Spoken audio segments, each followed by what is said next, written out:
All right. Hello, everybody. Welcome to this edition of Connecting in the Clouds. As always, I'm Dwayne Netwick, one of your hosts.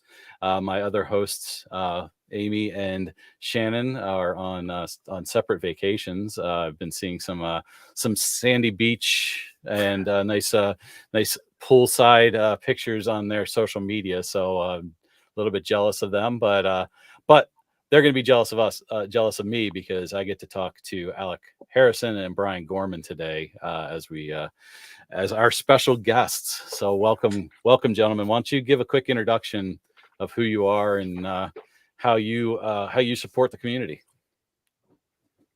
Go ahead, Alec. Okay. I'm Alec Harrison. I'm a Microsoft MVP in Azure. I'm based out of Omaha, Nebraska. I run a couple user groups and some cloud tutorials with Brian, as well as some user groups. Yeah, we'll talk more about the user groups in a moment. But yeah, Brian, why don't you give a quick introduction? Sure. I'm Brian Gorman. Also an Azure MVP, recently renewed. Yay. The stress is over for another year. Congrats. I do a lot of conference speaking. I have a couple books from A-Press on Entity Framework and the AZ-204 exam. I basically help people in the Microsoft learning rooms, hopefully trying to get certifications around DevOps or the Azure developer exams. And then, yeah, that's pretty much things like this. So Don't sell yourself short, Brian. I mean, Brian's also taught college courses and all sorts of stuff. So he is and speaks at multiple conferences. And I know both of you were recently at the KCDC, was that the Kansas City Developer Conference? Is that what the DC is? correct. Ultimately, and I think you both had some workshops and presentations there. Did you not? I know Brian did. I'm not sure about you, Alec. I had a But presentation over Azure OpenAI. It was pretty cool. I was surprised for a conference in the Midwest how diverse. Like there was people there I knew from England that flew in. It was pretty crazy, the like breadth of people from all over the world that were there. very cool. Yeah, How about you? there's How about you, Brian? How was that? I know you had a big room. I saw some of your tweets on it. my friend Brian McKeever is always like helping me out by promoting me, which is awesome. I really appreciate it. But yeah, I did have a full room. Shout but it out was to really, Brian McKeever as Brian Gorman's hype man. right. I'm sure he'll love that. That's his new job, right? No, I'm just kidding. Totally. I can't. Dang.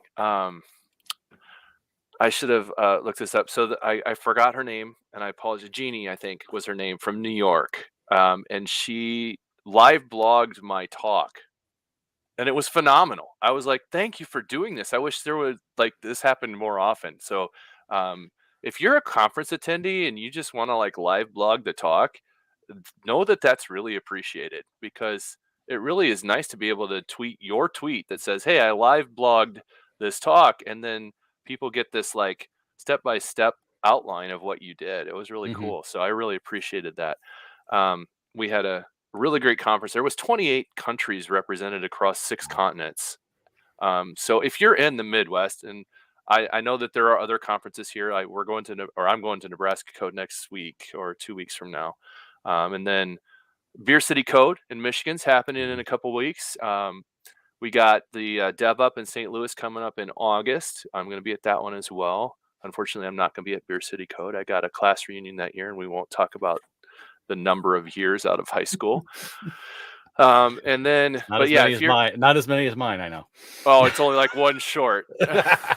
Anyway, yeah, we're getting up there. But KCDC, I can't recommend that conference enough if you're a developer in the Midwest.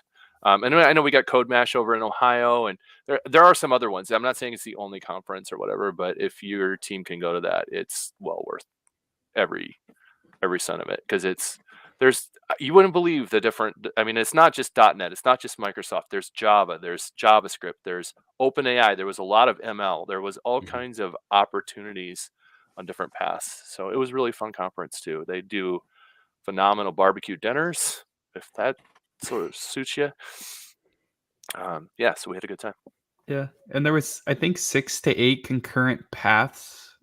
So there's, like, and they even have non-technical things. I think one was, like, connecting with humans, so, like, Right. literally something for everybody, and with 8 different things going on at the same time, plus, like, a huge room of sponsors and whatnot, like, networking or just finding a topic that piques your interest, like, it's difficult not to find something to do. Right. Mhm.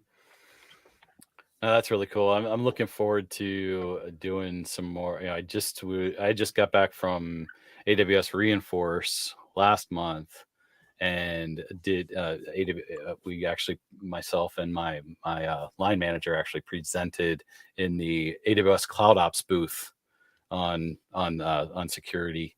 And but I'm doing some other, I'm going on the road a little bit in the next once September hits. You mentioned Beer City Code. I didn't get it accepted for that one, but another Grand Rapids conference, which is security related, GurCon, is going on later in September, and I'm going to be speaking there. I've got a couple speaking sessions in November at Tech Bash in Oh, cool. Pennsylvania, and then I'm also in October going to the ISC Squared Security Congress in Nashville. So Nashville. that should be fun. I've been a bit, I attended Security Congress last year virtually, so which was fun. Attending a hybrid virtual event is a very interesting aspect of things now, and especially when you like see, like when you're in like a lot of people within ISC Squared aren't necessarily cloud people. A lot of them are still holding on to their data center for dear life, and some of the comments around and some of the cloud conversations in the chats were very interesting, and things that you don't get when you're in an audience. Hmm. So People are much more bold when they don't have to have their voice and face recognized by the speaker. yeah, it's just interesting that at this point you still get comments of the only thing secure about the cloud is how insecure it is. Oh, wow. Yeah, how unsecure it is. So the fact that still today we're still getting those comments are kind of interesting to me. So, but I know the reason why I asked the two of you in concert to join this is I know that the two of you have created your own version of connecting in the clouds in terms of your own little podcast stream as well, and I wanted to kind of take the opportunity to allow you to talk about it and promote about it on this as well. We all want to help each other. Obviously, that's part of being part of the community, and MVPs is getting ourselves out there. Like you said, Brian, having somebody that's live blogging and things like that when we're doing talks is always things that we love when people are helping to get what we're teaching out there, because that's really ultimately why we do this. It's not all for self gratification and satisfaction, but it helps. But but why don't you guys talk a little bit about the podcast that you guys have started? Sure. I can go ahead, Brian, if that's cool with you. Yeah, it's totally go Cool. for it. I think so. I first met Brian a couple years ago now, I think. And I actually did his Azure training course, which was phenomenal. Um, I'm not a super by the book kind of learner, so we would go down some rabbit holes, and Brian's really great, especially in a lot of his training materials of like, here's what Microsoft says in the book of like why you should care about this thing. Like, cool, but like, how does that work in the real world now? Like, it's great to know that blob storage works here, or insert cloud technology here, but like, now that I'm doing that, how does that actually work? So we would go through some rabbit holes and just kind of talk some bigger picture things. And every time we'd talk, we'd have like an hour or two conversation of just like random stuff throughout the thing, different war stories, and just chatting about random things. And I've had some people, when we were talking about things, be like, that's some of that was really interesting. So the original idea was Brian and I would continue to connect every now and again, and we would just ramble about the new things. I learned about the Azure CLI for developers, for example, AZD, different things like that just we come across in our day-to-day workflows that we would just talk and ramble about. So I thought it was a fun way to kind of keep us in touch, but also then record it and, potentially maybe somebody else gets some other learning material out of it based on just random stuff we come across from day to day. So it's not just me and you when we get on the phone together, Brian. It's everybody. I'm sensing a common theme here. I just tend to go down rabbit holes, I guess. But yeah, no, it's common. But yeah, we have a good time.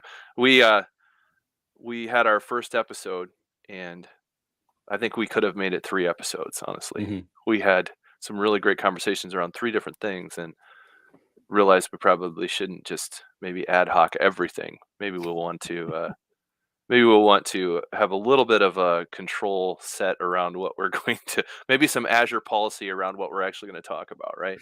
You're not allowed to talk about DevOps today because it will take another half hour or whatever. But really, honestly, Alec's the big driver on this. He's doing all the work behind the scenes. I'm just along for the ride, which is really cool. Because I love that I don't have to worry about making the edits and do all the stuff that he's taking care of for us. So yeah, I think it's a work in progress. So I mean, feedback, ratings, all that sort of fun stuff. Subscribe on your favorite platform. We're open all that. Like it's the first podcast I think either of us have created. So editing, all that sort of stuff, it's all a work in progress. Hopefully our first episode is always going to be our worst and they just get better and more. Sorry, I don't know what happened there. Hold on, I'm not hearing anybody. Hold on. Well, we kept talking. Oh, did he? Dwayne. All right, how about now? All right, everybody hear me all right? Yep. I don't know what happened there. I had to change also off my Bluetooth. So, all right, sorry about that. But yeah, I don't know what StreamYard just glitched and just booted me right off. So at least it didn't stop the recording and let you guys go. So we're back. We're back after some host technical difficulties. Anyway, so no, and one of the things that's I think kind of a similar way that connecting in the clouds kind of created itself was very organically, like you both described, around just touching base and just enjoying talking with each other, and that was kind of how Amy and Shannon and I, I've done a lot of webinars with Shannon, and I've known Amy for quite a long time and known her husband, and we did a stream for my Head Securely in the Clouds podcast that I do for my company, and the 3 of us had so much fun doing it. We're like, hey, let's do this on a regular basis. So it was exactly the same thing. Let's find ways to kind of talk and also just bring other people that are doing great stuff in the community into the conversation and kind of talk about what's how things work and what's good and how all that trends, and give everybody kind of a forum and kind of, like I said, promote what is really cool stuff that's going on out there. And I know Alec, I've tried myself, and I know and worked with Brian even around user groups and things like that, and trying to get things going around user groups. And found one of the problems was that when I decided to start a user group, it was right when the pandemic started, and so it was right as everybody was going online. I didn't have anybody, and I didn't have, most of the people in my community were in the UK. It seemed like at the time I didn't have a whole lot of United States backing and all of that. I wasn't an MVP yet. And all those things, and it became a real struggle. I started to bring other people in to try and expand and go a little bit broader than just Michigan and all of these different things. But I never really got a good foothold from a user group standpoint. I seem to do a lot better just kind of creating these video stream type things. But I know, Alec, that you have had a lot of success and have have a couple different user groups. If you want to talk about them and how you have kind of helped, how it's worked for you, kind of growing them. I know you also kind of built in doing some conferences and things, conference things. And I know Brian's done the same thing with his Sci-Fi Dev Con that are ultimately kind of things that I kind of gravitate to. Azure Back to School has been kind of one of my events that's coming up. But tell us a little bit about how about your user groups that you're involved in organizing, how people can get involved and things like that as well.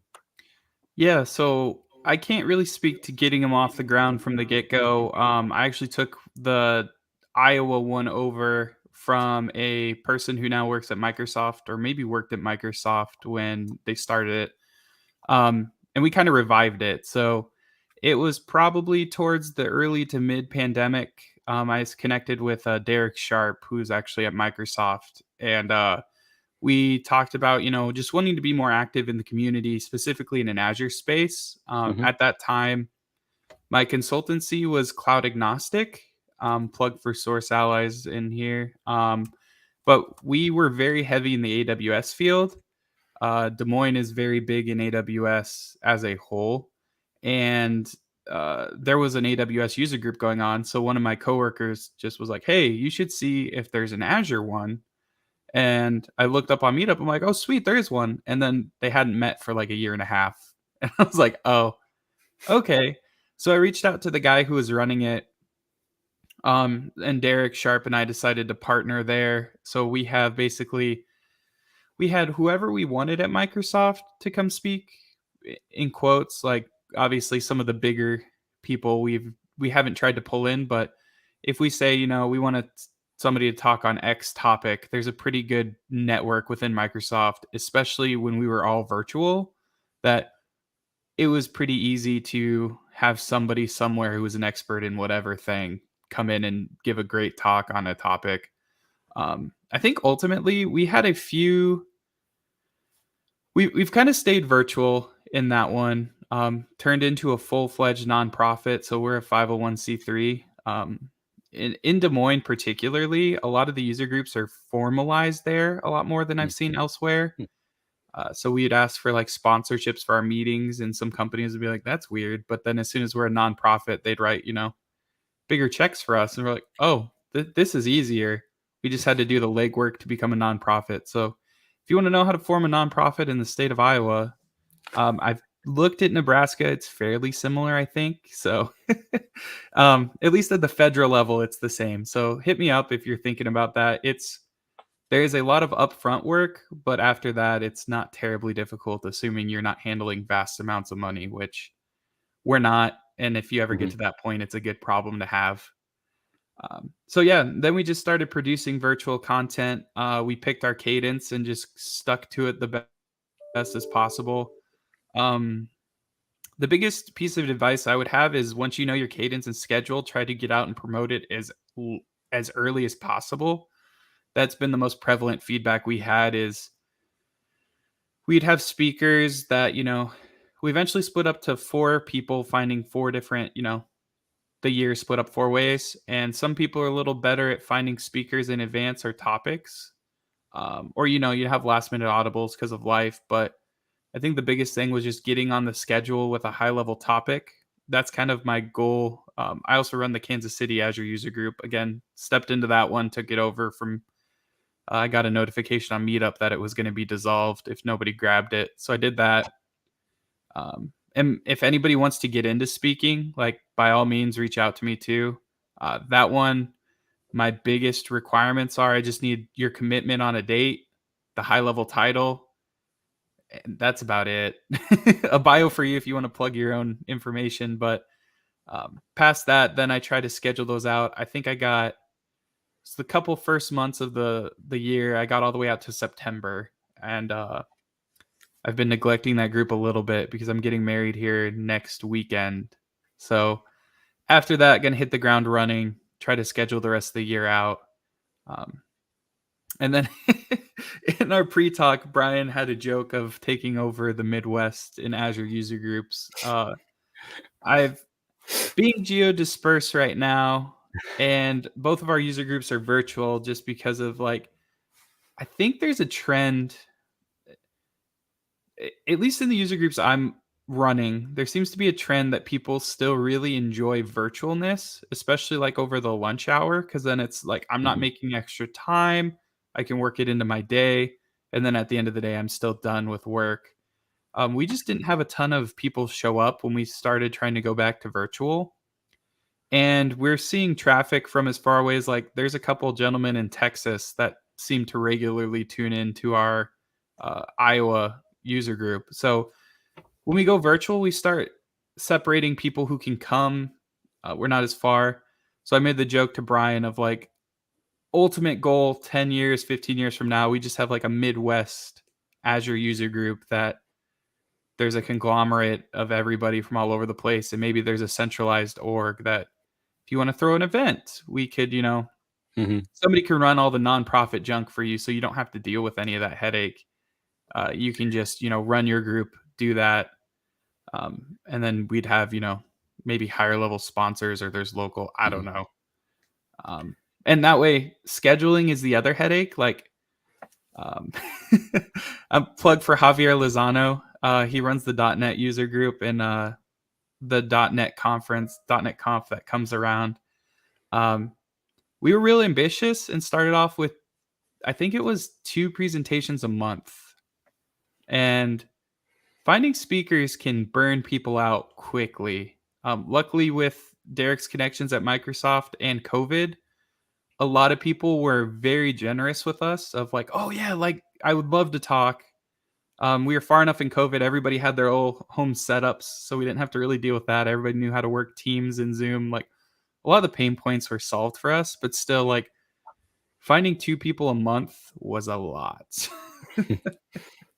Now that's it's similar to kind of your story around that was kind of where I was trying to take things with like the Azure user group was trying to and I got Brian involved and I got Shannon involved from and tried to expand it and tried to make it more with Midwest and and it was like we were getting like one attendee.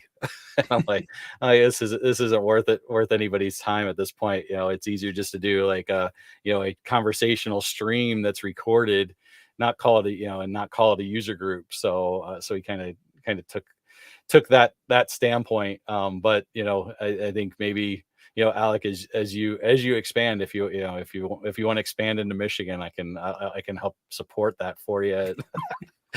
and His yeah, plan we have some people in Chicago is that can help morphing. too. We can start building that empire of the Midwest.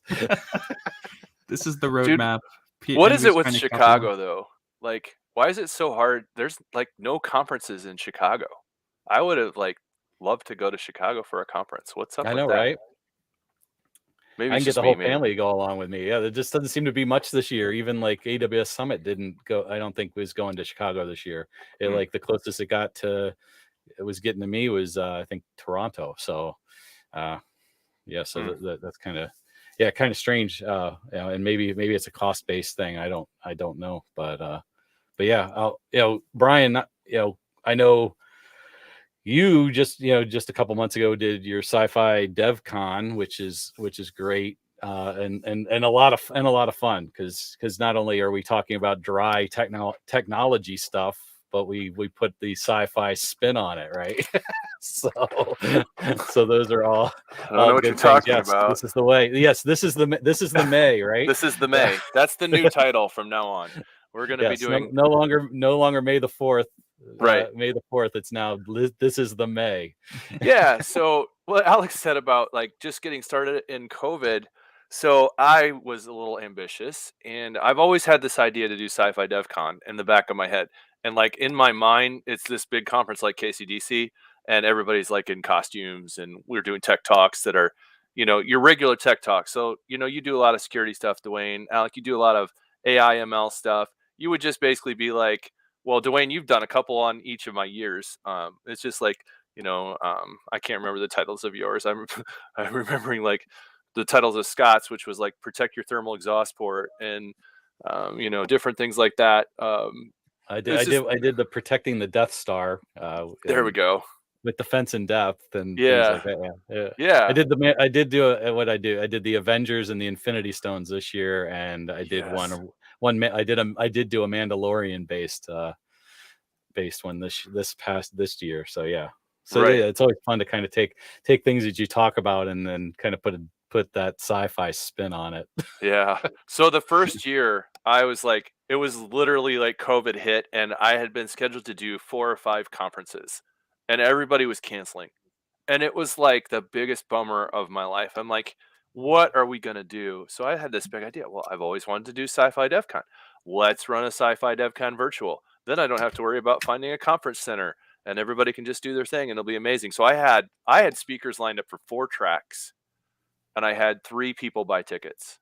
Like I had 8 tickets sold, I think, but it was really, I couldn't justify like making these people speak. Now, if I knew what I knew now, I would have just gone ahead with it, and we would have just recorded everything, and we would have just put it online. But I felt guilty and like horrible for like asking someone to come in and give an hour of their time, and nobody was going to attend your room, right? Hmm. And I just knowing what I know now, I should have gone ahead with it. I had some big. I actually had contracted to get some people come in that actually was going to pay them decent amount of money to do like the kickoff workshops. It was going to be really cool.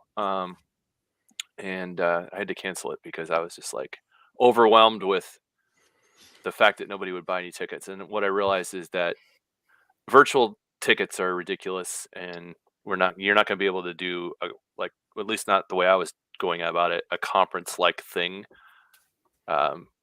Like you can do an actual event, a venue. Hmm. And the other thing I did wrong, honestly, was that I didn't ask for sponsors. Like, and that hurt me in 2 ways. Number one, everything was financed by myself, which big deal, big whoop. It happened, right? But the other thing was I didn't have anybody to promote it, and so looking back, 2 big follies was trying to self fund, and it actually led to losing money, and then also um, not having just this. It would be really great to get a company promoting it on their feed. Hey, we're sponsoring Sci-Fi DevCon, and therefore I would have got maybe more tickets sold. So what happened? I canceled it, and I was really bummed. I had all these really great speakers lined up. Like people, I met a lot of cool people through it that I started forming friendships with, who I'm still friends with today. But then I canceled it because I just couldn't justify 4 tracks going, managing all those rooms. I'd even bought like Zoom webinars, so I'd have all the rooms ready to go. It was going to be awesome. But yeah, so I said, well, next year let's do it as a calendar event, because Gregor's was working, yours is working. I think it's Thomas Hmm. was working. Thomas and Um, Joe, yeah. Hmm. Yeah. yeah, yeah. Spring So clean, yeah. yeah, so we got Spring Clean, we got Festive Tech, we've got Azure Back to School. And I was like, I love these events because I can record my stuff ahead of time. I don't care how many people are in the room because I'm just going to record it and I'm going to play Hmm. it. Or some people want to do it live, um, and maybe you get 1 or 2 people in the room, but then you have it forever. It's in perpetuity. It's out there for people to watch Hmm. on their schedule.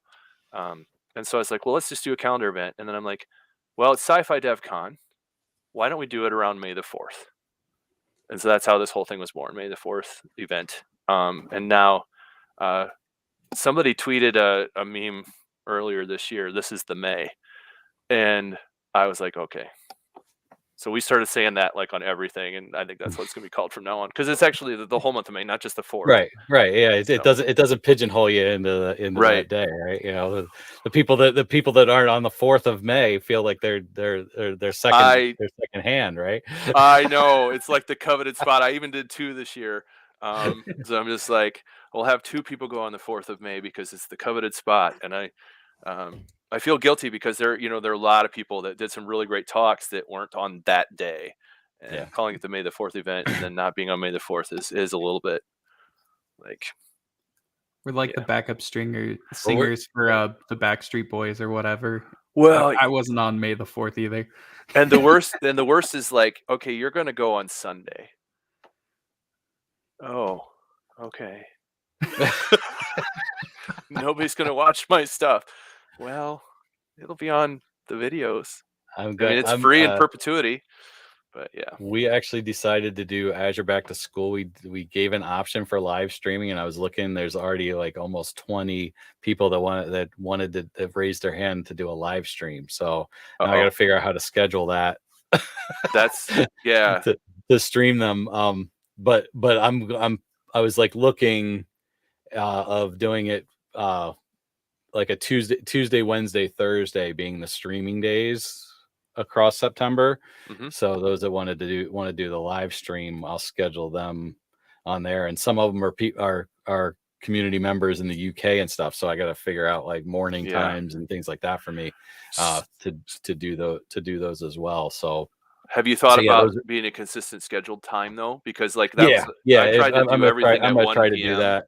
Mm-hmm. So that it was like a common like, oh, if they're gonna go live, it's gonna be at this time. Because first of all, yeah, good luck to you scheduling 20 live streams. I actually sent an email to all my speakers and asked if they would be willing to just convert to video because of the scheduling headache. I had one guy from India and he did a phenomenal, like, I think it was only 20 minutes long, which was mercifully short for me because we did it at 11 p.m. my time.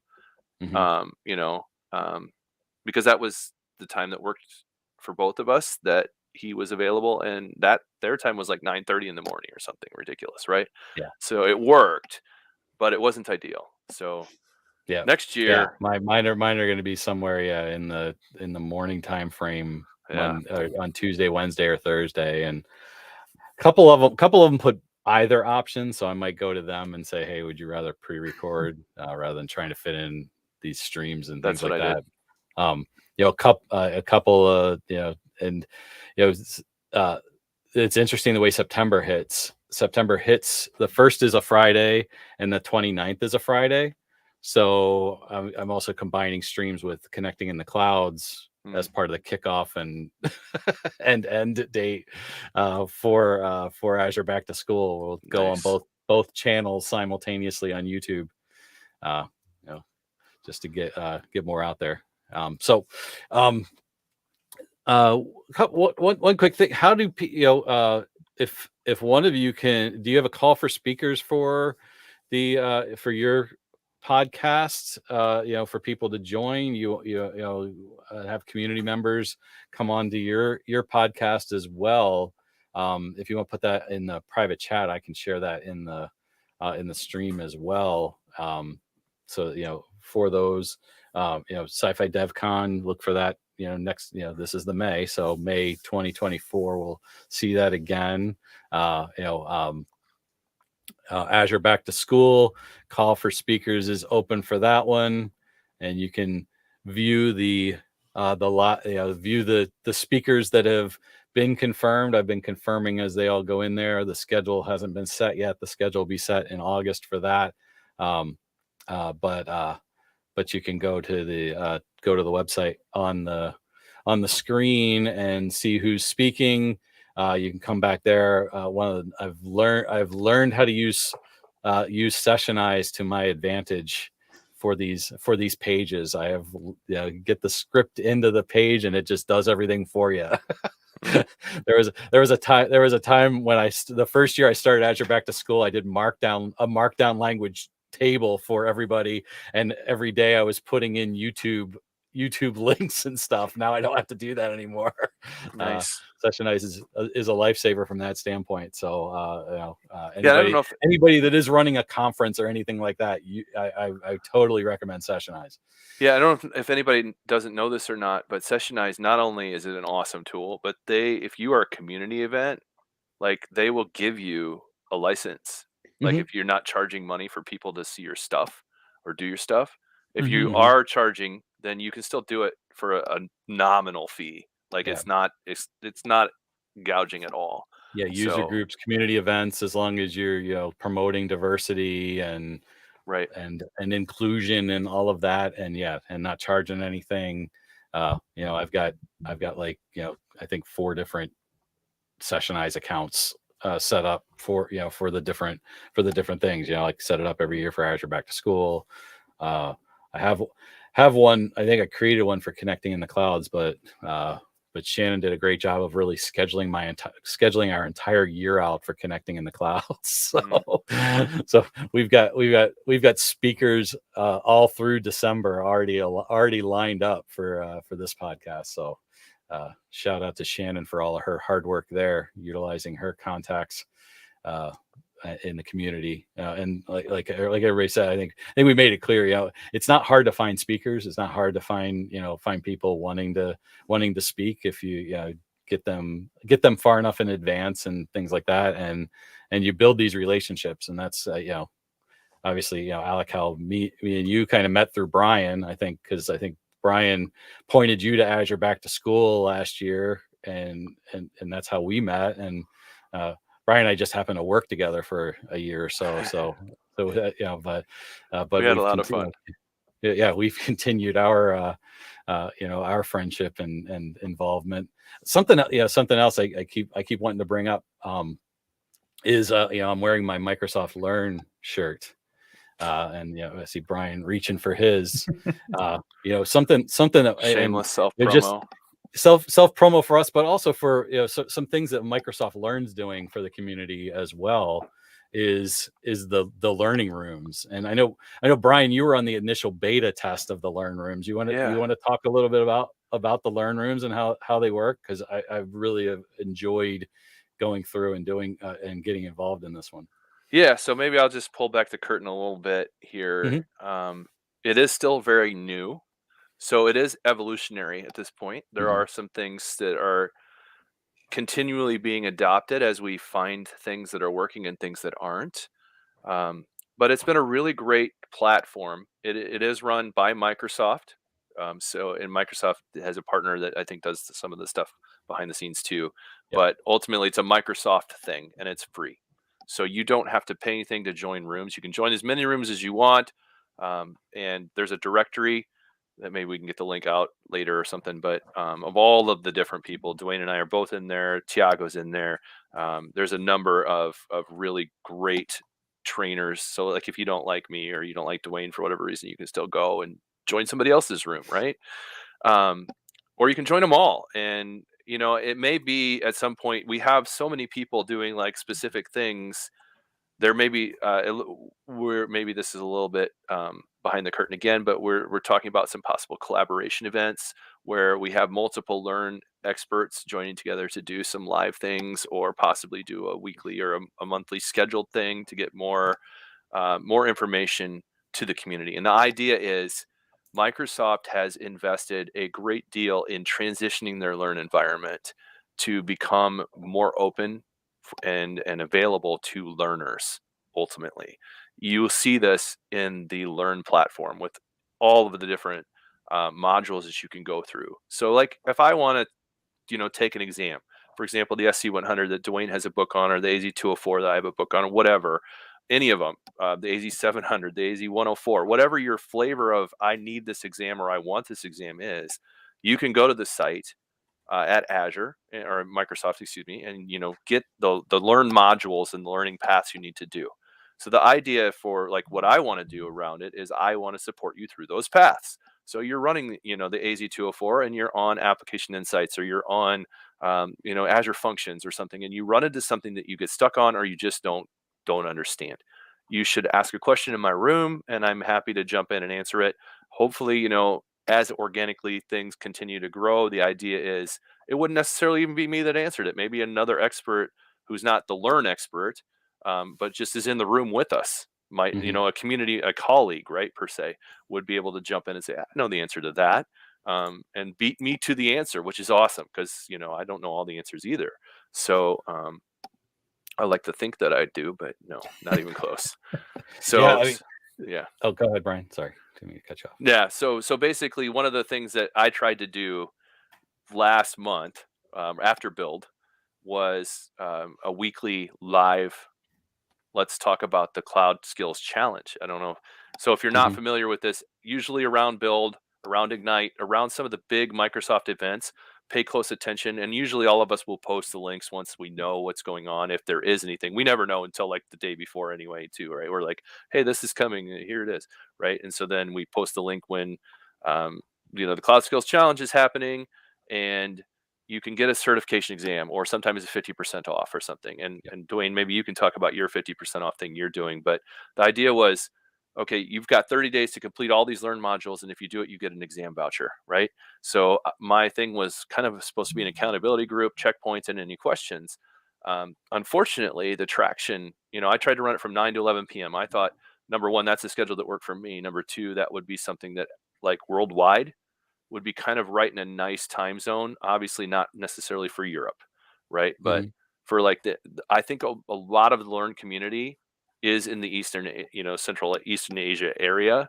So India, that area, and then of course in the United States. So I thought this would be a really good time to hit both of those two regions at least.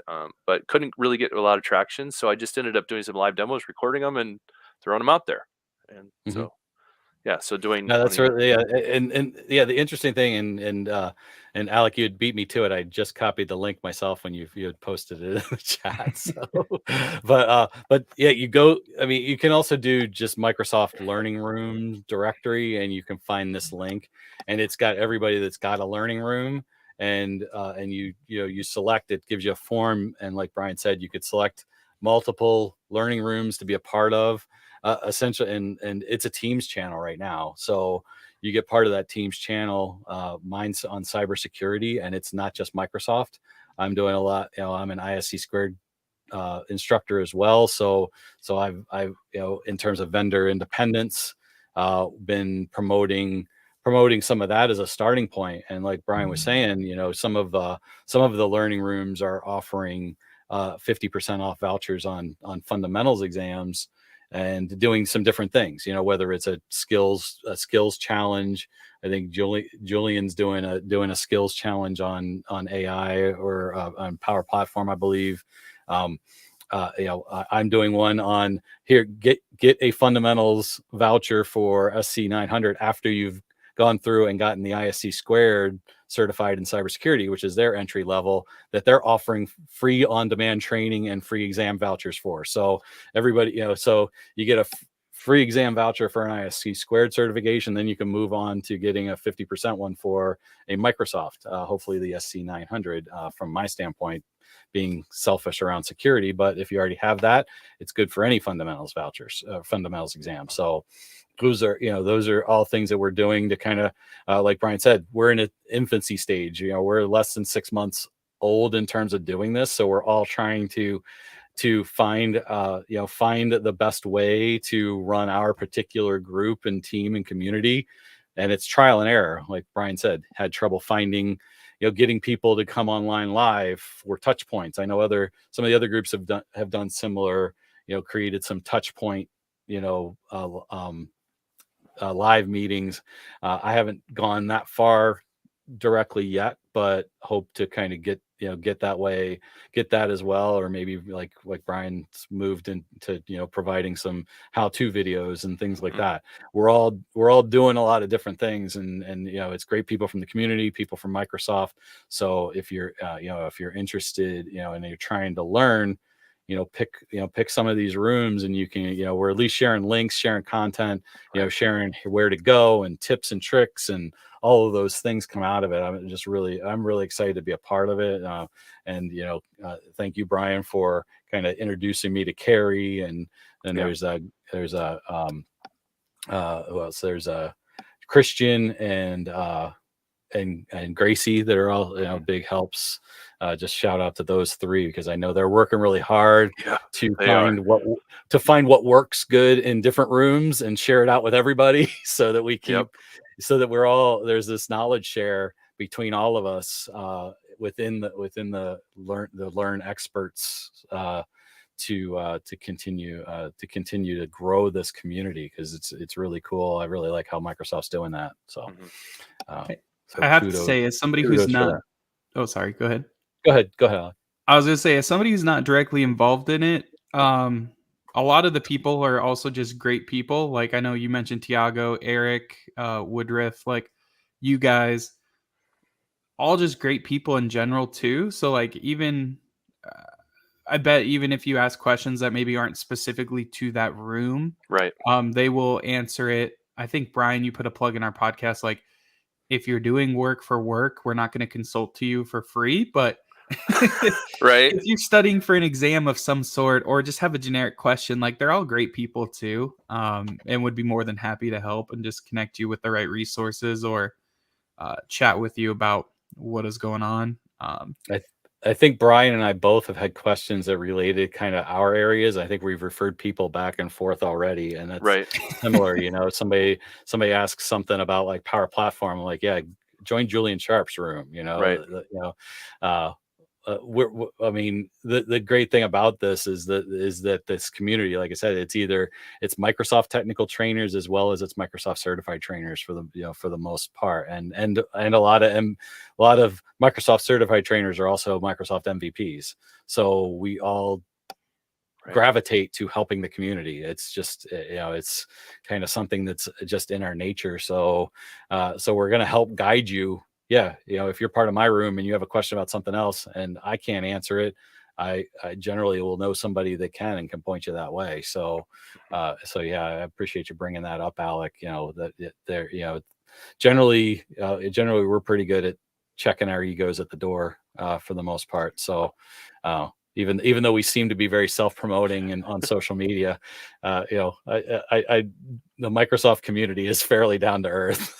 And honestly, like I know Dwayne shares this as well, but our journey is made better when your journey is successful, right? And we love being a part of watching you succeed and helping you get there. And if we can do anything that helps you get your next best job, or your next certification, or even just like a connection that now you're doing stuff in the community and you've networked with somebody, being a part of that, being part of your journey, it's the biggest honor. It's awesome. So oh yeah, we're teachers, and teachers generally get fulfillment from the success of our students. One of the coolest things that I did this past year was I started volunteering in the Microsoft Teals program, which is their program to teach at a high school level. I was doing a intro to cybersecurity class for a bunch of 18-year-olds, and what we did, the school was able to get some vouchers for a Cisco. It's now a Cisco. It was a Pearson Pearson security information systems, like analyst or whatever it was.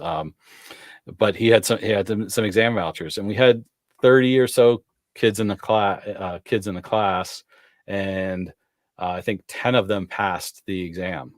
nice. Which, and I was like, that's about what I figured based on the amount of interaction and who we got interaction from, because it was an elective, and 90% of the class were seniors just trying to just finish off their year. They needed to just take a class, but there was a good dozen or so that were very interested and were very engaged throughout. And so it was very fulfilling to even just get a 30% pass rate out of this exam, because we spent a whole year with these kids, and then we did a whole prep for their exam, and the motivation to getting the cert was that the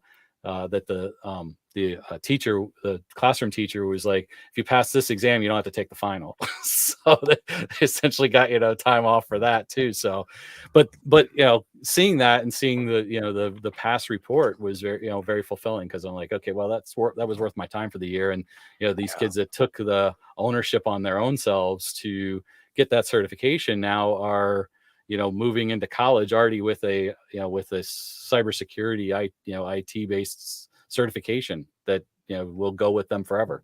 So if they head to that role and everything, they've got a leg up. Yeah, that's cool. I do cool. see some universities are actually offering like partial credits for Azure certs now too. So keep that in mind. Even when I went a few years ago, 2015 is when I started college. They would give you like a credit or two in electives, and if you had enough, you could write off some gen eds or some elective credits, even depending on the certification. And I think, to your point, Brian, that's only getting broader and more relevant as certs become more hyper focused, especially when people know what they want to do. And if nothing else, like you come into college knowing, some foundational skills that maybe other people don't.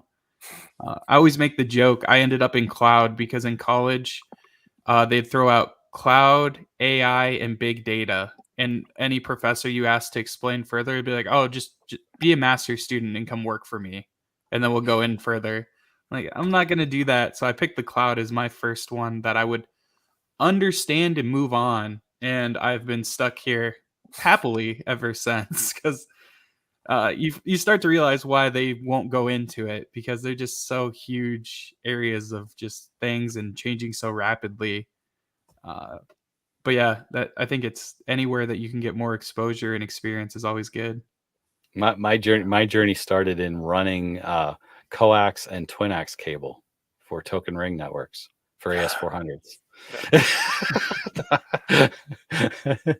Oh, my goodness! Now guess my age. I started. What was it called? So I went to high school in a tiny little town, but we had a Fortune 500 company server because they convinced our superintendent if you spent more money on servers, you didn't have to buy end user machines. To the point that I'm forgetting the Microsoft product, but we actually beta tested some of their thin client stuff. So we were running, I ran Ethernet, not coax, but Cat 5, Cat 6 through some older buildings. And that was I realized it's cool that computers can talk to each other. I'm like, I want to be a little bit deeper than that. Like, how do they know how to talk to each other? That's how So an hour in, we've established that that Alec is much younger than I am. He's also much taller than he looks on camera, by the way. You see him at a conference, you're like, holy crud, dude, you're like a giant. He's like 6'5", 6'4". What are you, like 6'6"? I don't know. Probably closer to 6'3", something like that. Feels higher. He feels bigger. I promise he feels too much taller than he looks on camera. And this is his last chance to do things as a free man. He's getting married. Yeah, congratulations. July's a great time to get married. I celebrate my 25th wedding anniversary on the 25th of this month. So nice. Congrats. So, all right. Well, we're getting to the top of the hour. So I want to thank you both for joining me today. And being a part of the Connecting in the Clouds podcast or video cast or whatever it is, whatever you want to call it, video stream. We'll hopefully have you back later on in a future episode, and look forward to seeing what you're both all doing in the community. I know Alec has something in for Azure Back to School. Did you put something in yet, Brian? Oh yeah. You did. Yeah. I couldn't remember. Yeah, I did see your name on there. I've just been accepted. Everybody gets accepted. So if anybody wants to do Azure Back to School, everybody you get a time slot. And you get a time slot. Everybody gets a time slot. We're up to almost 50 already with what 23 days left to submit. So hopefully, I think we had 66 sessions last year over the course of the month. So nice. So I think it's tracking to be to continue the trend of being bigger every year, which is fun. But yeah, thank you. Yeah, thank you both for all that. Thank you for your time today, and thank everybody for joining us for Connecting in the Clouds. Awesome. Thanks, Dwayne. Yeah, thanks for having us.